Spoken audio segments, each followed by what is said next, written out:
এই মুহূর্তে সবচেয়ে বড় খবরের দিকে যদি নজর রাখি, শালবাগানে ভয়ঙ্কর জবাই কাণ্ড। রামদায়ের কূপে আহত 4, নিহত 1, গ্রেপ্তার 2। তদন্তে এনসিসি থানা। বর্তমানে এনসিসি থানার হাতে আটক আসামি বামুটিয়া মণ্ডলের কোষাধ্যক্ষ রাজীব সাহা। শালবাগানে ভয়ঙ্কর জবাই কাণ্ড। রামদায়ের কূপে আহত 4, গতকাল রাত, আজ ভোর নাগাদ নিহত 1, গ্রেপ্তার করা হয়েছে আর আজ ভোরবেলা 2 জন ব্যক্তিকে। তদন্তে রয়েছে এনসিসি থানার পুলিশ। বর্তমানে এনসিসি থানার হাতে আটক আসামি বামুটিয়া মণ্ডলের কোষাধ্যক্ষ রাজীব সাহা। পেট্রোল কিনতে গিয়েছে, পেট্রোলে বাকি নেবে।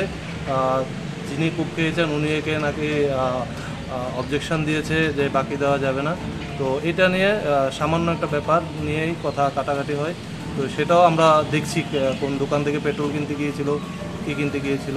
এখন যেহেতু ইনজুরও চিকিৎসাধীন আছে, তো সেটা অবশ্যই আমরা